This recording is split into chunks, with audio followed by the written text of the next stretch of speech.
بسم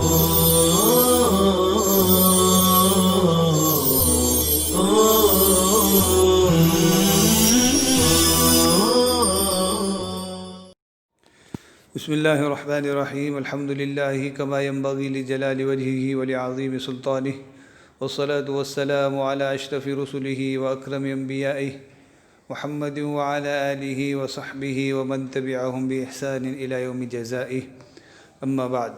عزیز طلبہ کرام، مختارات من ادب العرب کا یہ 27واں سبق ہے جو ایک نئے عنوان سے شروع ہو رہا ہے۔ عنوان ہے استقامت الامام احمد بن حنبل رحمہ اللہ وکرمہ، امام احمد بن حنبل رحمہ اللہ کی استقامت اور ان کی شرافت و بزرگی۔ اس عنوان کے تحت ابن حبان بستی رحمہ اللہ حضرت امام احمد رحمہ اللہ کے ابتلاء اور آزمائش میں ثابت قدم رہنے اور اس دوران بڑی جود و سخا، بڑی شرافت و کرامت اور بزرگی کا مظاہرہ کرنے کی تفصیل بیان فرما رہے ہیں۔ سبق کا حاصل یہ ہے کہ معتزلہ نے جو ایک فتنہ کھڑا کیا تھا جسے خلق قرآن کے نام سے جانا جاتا ہے۔ معتزلہ اس بات کے قائل تھے کہ قرآن یہ مخلوق ہے، جبکہ اہل سنت والجماعت کا متفقہ عقیدہ یہ ہے کہ قرآن کریم یہ غیر مخلوق ہے، خداوند عالم کی صفت ہے۔ جس طرح اللہ رب العزت غیر مخلوق ہے، اسی طرح اس کا کلام بھی ہرگز مخلوق نہیں ہو سکتا۔ معتزلہ چونکہ اس وقت کے حکمرانوں اور سلاطین کے قریب مانے جاتے تھے، ان سے اثر و رسوخ رکھتے تھے، جس کی بنا پر انہوں نے اپنے اس عقیدے کو منوانے کے لیے اور اس عقیدے کو عام کرنے کے لیے بہت زور ڈالا، اور جو لوگ بھی اس عقیدے کے دفاع میں کھڑے ہوئے، معتزلہ کے غلط عقیدے کا رد کیا، انہیں سخت تکلیفوں اور صعوبتوں کا سامنا کرنا پڑا۔ ان سب لوگوں کے سرخیل اور پیشوا اور سب سے زیادہ اس سلسلے میں ستائے جانے والے اور تکلیفیں برداشت کرنے والے امام اہل سنت حضرت امام احمد بن حنبل رحمہ اللہ تعالی تھے۔ اس سبق میں اسی زمانے کا یہ واقعہ ذکر کیا جا رہا ہے کہ حضرت امام احمد رحمہ اللہ کو قید و بند کی صعوبتوں سے گزارا گیا اور پھر ان پر کوڑوں کی برسات کی گئی۔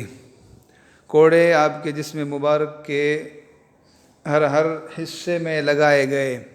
آپ کی پشت پہ جو کوڑے لگے تھے، انہوں نے آپ کی پشت پہ بہت گہرے اور دیر پا نشانات چھوڑ دیے، اور پشت پر ان کوڑوں کے لگنے کی بنا پر گوشت کا کچھ حصہ بے جان ہو گیا، جس کی بنا پر حضرت امام احمد کو سخت تکلیف کا سامنا کرنا پڑا۔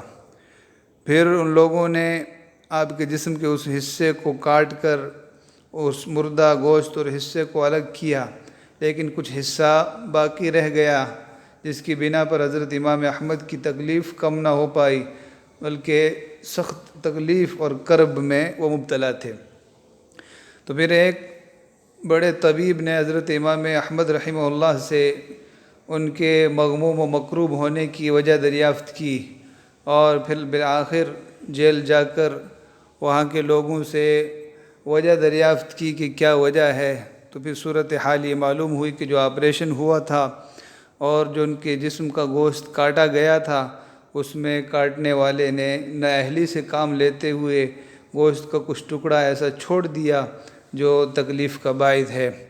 تو وہ واپس آئے اور انہوں نے آ کر حضرت امام احمد رحمہ اللہ سے صورتحال کہہ سنائی، اور پھر اس ٹکڑے کو دوبارہ آپریشن کے ذریعے جسم کو چاک کرنے کے ذریعے نکالنے کا کہا۔ تو حضرت امام احمد رحمہ اللہ نے اس موقع پر بہت صبر کا مظاہرہ کیا، جب انہوں نے آپ کی پشت مبارک پر نشتر رکھ کر کہا کہ یہاں تکلیف ہے، تو آپ نے فرمایا ہونا احمد اللہ علی العافیہ، یہاں میں اللہ کی عافیت پر تعریف کرتا ہوں، یعنی اس جگہ میں تکلیف نہیں ہے۔ پھر جب تکلیف کی جگہ نشتر رکھا گیا تب انہوں نے یہ جملہ ارشاد فرمایا ہونا اسأل اللہ العافیہ، ہاں اس موقع پر میں اللہ سے عافیت مانگتا ہوں، یعنی یہی وہ مقام ہے جو مجھے تکلیف دے رہا ہے۔ تو اسی دوران میں جب آپ کو سخت تکلیف کا سامنا کرنا پڑ رہا تھا تو آپ معتصم کی مغفرت کے لیے دعا کر رہے تھے، تو کسی کہنے والے نے کہا کہ اسی کی وجہ سے تو یہ سب تکلیف آپ پر آ رہی ہے۔ تو آپ رحمہ اللہ نے بڑی بزرگی اور کرامت و شرافت کا مظاہرہ کرتے ہوئے یہ کہا کہ وہ بنو عباسیہ میں سے ہیں جن کے آباء و اجداد رسول صلی اللہ علیہ وآلہ وسلم کے رشتے میں آتے ہیں، آپ علیہ الصلاۃ والسلام کی قرابت اور قریبی تعلق رکھنے والوں میں شامل ہیں۔ تو میں نہیں چاہتا کہ قیامت کے دن میرے اور رسول اللہ صلی اللہ علیہ وسلم کے ساتھ قرابت رکھنے والے کسی شخص کے مابین کوئی چپکلش ہو اور کوئی معاملہ ہو۔ تو یہ حضرت امام احمد رحمہ اللہ کا واقعہ ہے جس کو تفصیل کے ساتھ یہاں پر ذکر کیا جا رہا ہے۔ تو سب سے پہلے حضرت امام احمد رحمہ اللہ کا مختصر تعارف دیکھ لیں۔ آپ کا نام احمد بن محمد بن حنبل ہے، تو حنبل آپ کے دادا کا نام ہے، تو ڈائریکٹ آپ کو احمد بن حنبل کہہ دیا جاتا ہے دادا کی طرف نسبت کر کے۔ شیبانی ذوہلی مشہور قبیلہ شیبان سے آپ کا تعلق ہے۔ حضرت امام احمد رحمہ اللہ مسلمانوں کے ائمہ اربعہ میں سے ایک جلیل القدر امام ہیں۔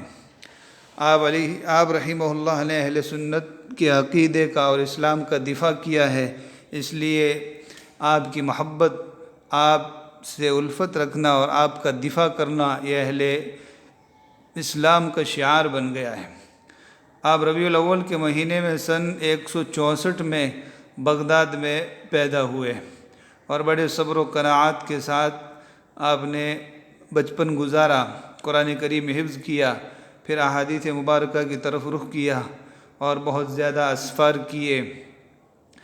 آپ نے اپنے اسفار کے دوران حجاز میں حضرت امام شافعی رحمہ اللہ سے ملاقات کی اور ان سے فقہ اور اصول فقہ کی تعلیم حاصل کی۔ پھر دوبارہ جب امام شافعی رحمہ اللہ بغداد آ چکے تھے تو بغداد میں ملاقات کی۔ بعد میں چل کے آپ رحمہ اللہ کبار علماء میں شمار ہونے لگے، لوگوں نے آپ سے کسب فیض کیا۔ آپ کے شاگردوں میں امام بخاری، مسلم، ترمذی، ابو داؤد جیسے لوگ ہیں۔ آپ زہد، قناعت، تقوی، توکل، تواضع اور بادشاہوں کے مال سے دور رہنے اور مکارم اخلاق سے متصف ہونے میں اللہ کی نشانیوں میں سے ایک نشانی تھے، ایک عجوبہ تھے۔ اللہ رب العزت کے لیے آپ کو سخت آزمایا گیا۔ معتصم کے زمانے میں فتنہ اعتزال میں آپ کو سخت سے سخت تکلیفیں دی گئی، لیکن آپ پہاڑوں کی طرح ثابت قدمی سے جمے رہے۔ پھر یہ مصیبتیں، صعوبتیں ختم ہوئی تو داد و دہش کے ذریعے اموال کو آپ کر لٹا کر اس فتنے میں آپ کو مبتلا کیا گیا، لیکن آپ اس فتنے سے بھی صحیح و سالم نکل آئے اور محفوظ رہے۔ اسی لیے علی بن مدینی رحمہ اللہ فرماتے ہیں کہ اللہ رب العزت نے ردت کے زمانے میں، ارتداد کے زمانے میں حضرت ابوبکر صدیق رضی اللہ عنہ سے اس دین کو تقویت فراہم کی، اور آزمائش کے موقع پر، فتنہ خلق قرآن کے موقع پر امام احمد رحمہ اللہ سے اس دین کو تقویت فراہم کی۔ حضرت قتیبہ فرماتے ہیں کہ جب کسی آدمی کو امام احمد بن حنبل سے محبت کرتے دیکھو تو سمجھ لو کہ وہ اہل سنت والجماعت میں سے ہے۔ آپ کی وفات 241 ہجری میں ہوئی۔ آپ کا نماز جنازہ خلق کثیر نے پڑھا، بلکہ بعض تاریخ نگاروں نے لکھا ہے کہ 8 لاکھ مرد اور 60,000 عورتوں نے آپ رحمہ اللہ کا نماز جنازہ پڑھا۔ تو یہ ہے امام احمد بن حنبل رحمہ اللہ۔ یہ جو مضمون ہے استقامت الامام احمد و کرمہ، اس کے مضمون نگار مشہور عالم ابو حاتم محمد بن حبان بستی رحمہ اللہ ہیں۔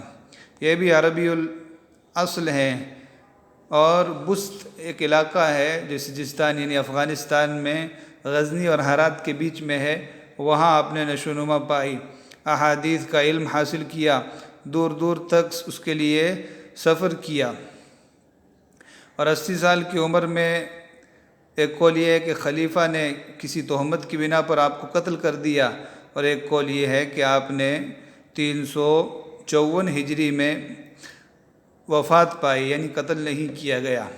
آپ متون اسانید کے بڑے عالم اور علم کے ایک بہت بڑے ظرف تھے۔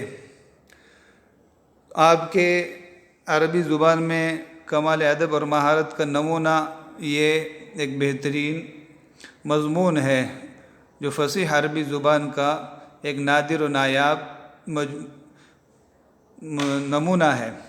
اس کے ذریعے ہم 3 صدی ہجری میں بغداد، شام اور اسلامی ممالک میں تعبیر اور عربی زبان و ادب کا کیا اسلوب رائج تھا، اس کے سلسلے میں ہم اس مضمون سے مدد لے سکتے ہیں اور سمجھ سکتے ہیں کہ عربی زبان و ادب میں تکلف اور عجمیت کا رنگ آنے سے پہلے عربی زبان پر کیا اسلوب غالب تھا۔ تو یہ حضرت امام احمد بن حنبل اور ابن حبان بستی رحمہ اللہ کا مختصر تعارف تھا۔ اب آئیے سبق کی طرف۔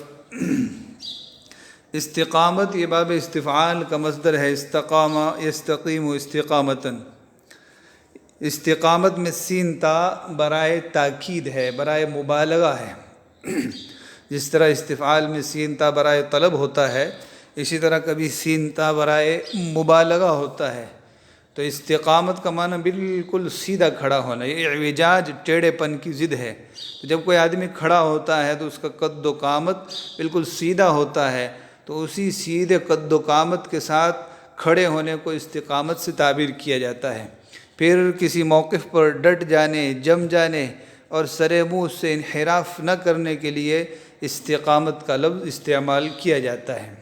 کرم یہ بہت وسیع المعنی لفظ ہے، پہلے بھی گزرا۔ سخاوت، شرافت، بزرگی، کمال، نفاست وغیرہ کے معنی میں آتا ہے۔ تو یہاں پر ہم بزرگی، شرافت، سخاوت، بلند مرتبیت وغیرہ سے اس کا ترجمہ کر سکتے ہیں۔ تو امام احمد بن حنبل رحمہ اللہ کی ثابت قدمی اور آپ کی شرافت و بزرگی۔ حکى ابن حبان البستی عن اسحاق بن احمد القطان البغدادی بتستر۔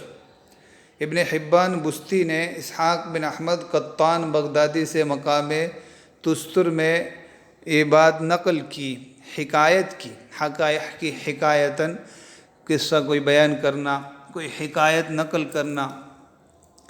تو ابن حبان بستی نے اسحاق بن احمد قطان بغدادی سے تستر مقام میں نقل کیا۔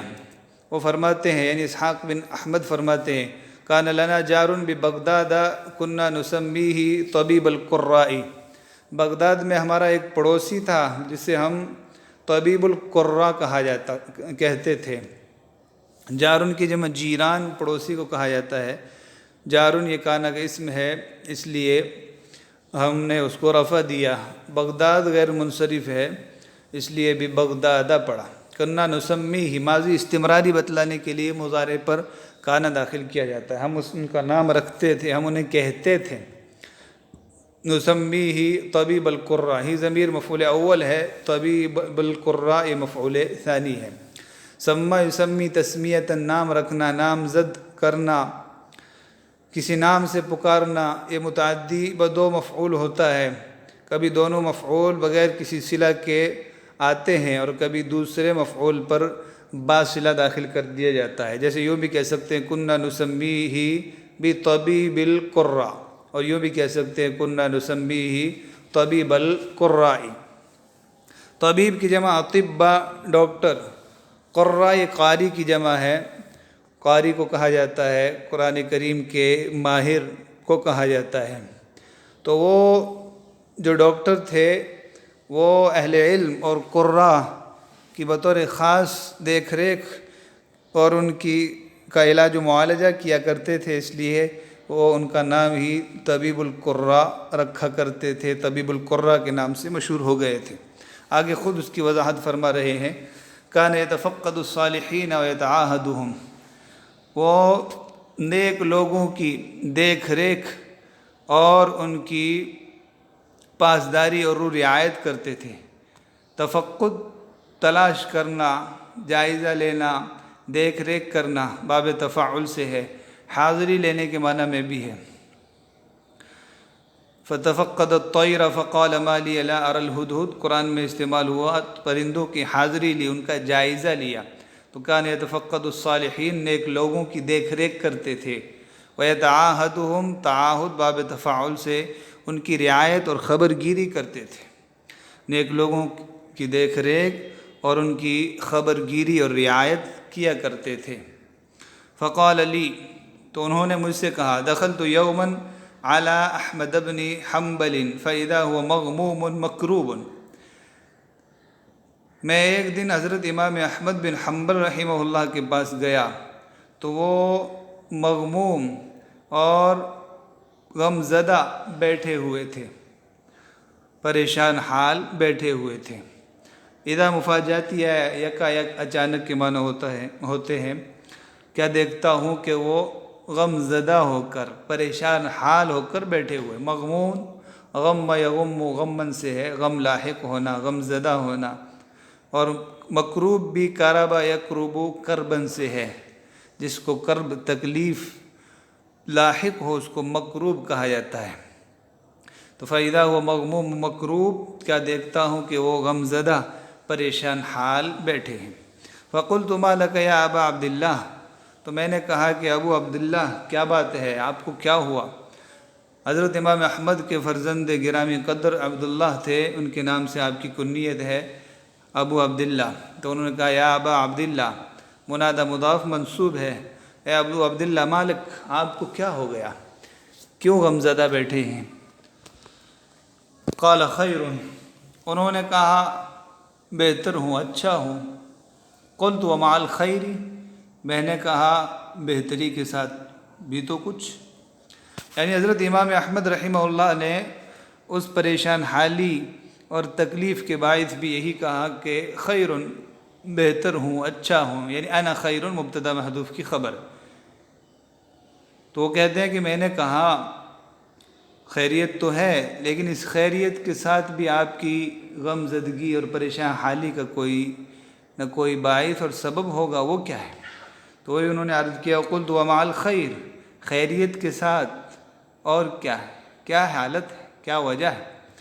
قال امتحنت بتلك المحنة حتى ضربت ثم عالجوني وبرئت، فرمایا کہ مجھے اس آزمائش میں مبتلا کیا گیا، اس مصیبت میں آزمایا گیا، مجھے مارا گیا، پھر ان لوگوں نے میرا علاج کیا اور میں اچھا ہو گیا۔ امتحنہ مجہول ہے، امتحان سے آزمائش ہونا، محنہ پہلے بھی گزرا، محن تکلیف، عالجہ معالجتاً و علاج کرنا، بری یبرأ برءً اچھا ہونا، دوسرے ابواب سے بھی آتا ہے لیکن زیادہ مشہور بری باب سمیہ سے، بری یبرأ برءً اچھا ہونا، زخم سے چنگا ہو جانا۔ الا انه بقي في صلبي موضع يوجعني هو اشد علي من ذلك الضرب، مگر میری پشت میں ایک ایسی جگہ باقی رہ گئی جو مجھے تکلیف دے رہی ہے، اور وہ تکلیف مجھ پر اس مار سے بھی زیادہ سخت ہے۔ تو بقی فی صلب کی جمع اصلاب، پشت کو کہا جاتا ہے، کمر کو۔ موضع کی جمع مواضع، جگہ۔ یوجع ایجاع باب افعال سے ہے، تکلیف دینا۔ ہوا اشد، یعنی ہوا موضع اشد علی من ذلك الضرب، وہ جگہ، وہ تکلیف مجھ پر اس مار سے بھی زیادہ سخت ہے۔ قال قلت اکشف لی عن صلبک فکشف لی، میں نے کہا اپنی پشت کھولیے، اپنی پشت سے کپڑا ہٹائیے، فکشف لی تو انہوں نے پشت کو کھولا، کشف یکشف کشف کھولنا، اکشف لی عن صلبک اپنی پشت مبارک کو کھولیے، کپڑا ہٹائیے، مجھے دکھائیے، تو انہوں نے کپڑا ہٹایا اور دکھایا۔ فلم ار فیہ الا اثر الضرب فقط، تو مجھے اس میں صرف مار کے نشان نظر آئے۔ یہ جو طبیب القراء ہیں یہ فرما رہے ہیں کہ میں نے جب دیکھا تو مجھے تو صرف مار کے نشان دکھائی دیے، لیکن اس سے مجھے کوئی تکلیف کا سبب معلوم نہیں ہوا کہ پوری کمر پر ہی تو مار کے نشان ہیں، لیکن پھر کس جگہ ان کو ایسی تکلیف ہے جو اس ساری مار سے زیادہ ان پر شاق گزر رہی ہے۔ لم ارا حرف علت گر گیا ہے، اثر کی جمع آثار نشان۔ فقلت لیس لی بذی معرفہ، تو میں نے کہا مجھے تو کوئی خاص پہچان نہیں ہے، مجھے تو کوئی چیز پہچان میں نہیں آ رہی ہے۔ لیس لی بذی معرفہ، مجھے کوئی خاص پہچان نہیں ہے، مجھے کوئی خاص بات سمجھ میں نہیں آ رہی ہے۔ بذی معرفہ یہ لیسا کی خبر ہے، اس پر با برائے تاکید داخل ہے۔ ولیکن ساستخبر عن ھذا، لیکن میں اس کے بارے میں جانکاری حاصل کروں گا۔ استخبر استخبار، خبر طلب کرنا، جانکاری لینا، انکوائری کرنا۔ شباک الاستخبار، انکوائری کاؤنٹر جو ہوتا ہے، انکوائری کھڑکی جو ہوتی ہے اس کو کہا جاتا ہے، تو استخبار انکوائری کرنا، خبر معلوم کرنا۔ قال فخرجت من عنده، فرماتے ہیں کہ میں ان کے پاس سے نکلا، حتی اتیت صاحب الحبس، یہاں تک کہ میں جیل خانے کے مالک کے پاس آیا، جیلر کے پاس آیا۔ حبس کی جمع حبوس، قید خانے کے معنی میں آتا ہے، تو صاحب الحبس قید خانے کا انچارج، قید خانے کا مالک، جس کو جیلر بھی کہا جاتا ہے۔ وکان بینی وبینہ فضل معرفہ، میرے اس کے درمیان اچھی جان پہچان تھی۔ فضل معرفہ اچھی جان پہچان، زیادہ جان پہچان۔ فضل زیادتی کو کہا جاتا ہے، اچھائی کو کہا جاتا ہے۔ کانا کا اس میں مؤخر ہے، بینی و بینہ، میرے اس کے مابین اچھی جان پہچان تھی۔ فقلت له ادخل الحبس فی حاجۃ، تو میں نے اس سے کہا میں جیل خانے میں کسی ضرورت کی بنا پر داخل ہونا چاہتا ہوں۔ ادخل الحبس، حمزہ حذف کر دیا گیا، دو حمزہ ہیں۔ ادخل الحبس، کیا میں جیل میں داخل ہو جاؤں، فی حاجۃ، کسی ضرورت کی بنا پر۔ حاجۃ کی جمع حاجات، ضرورت۔ قال ادخل، تو اس نے کہا کہ داخل ہو جاؤ۔ فدخلت وجمعت فتیانہم، تو میں جیل میں داخل ہوا اور میں نے ان کے نوجوانوں کو اکٹھا کیا۔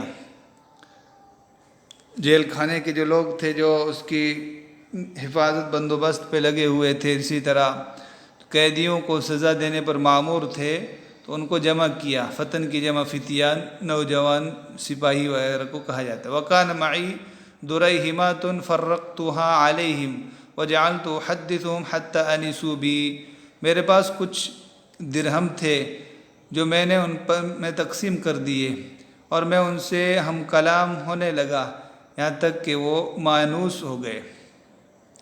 میں ان سے باتیں کرتا رہا یہاں تک کہ وہ مجھ سے مانوس ہو گئے۔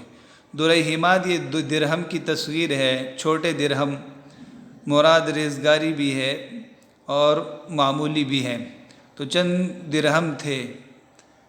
فرقہ، تفریق، تقسیم کرنا، بانٹ دینا۔ جعل احدث، گفتگو کرنے لگا، گفتگو کرتا رہا۔ انس یأنس، انس، مانوس ہونا۔ ثم قلت من منکم ضرب اکثر، پھر میں نے کہا تم میں سے زیادہ کس نے مارا ہے؟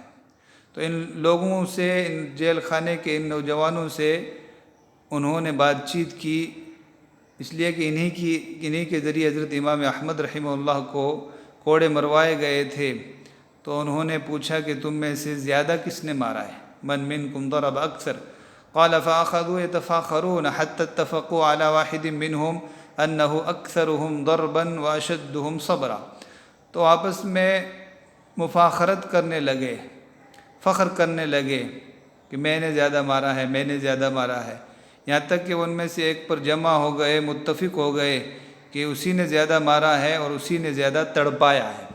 انہ اکثرہم ضربا، وہ ان میں سب سے زیادہ مارنے والا ہے، واشدہم صبرا، اور زیادہ صبر دلانے والا ہے، صبر تڑپانے والا ہے، اس لیے کہ جب مارا جائے گا تو سامنے والا صبر کرے گا، تو اس کو تعبیر کیا اشدہم صبرا، زیادہ صبر دلانے والا یا زیادہ تڑپانے والا ہے۔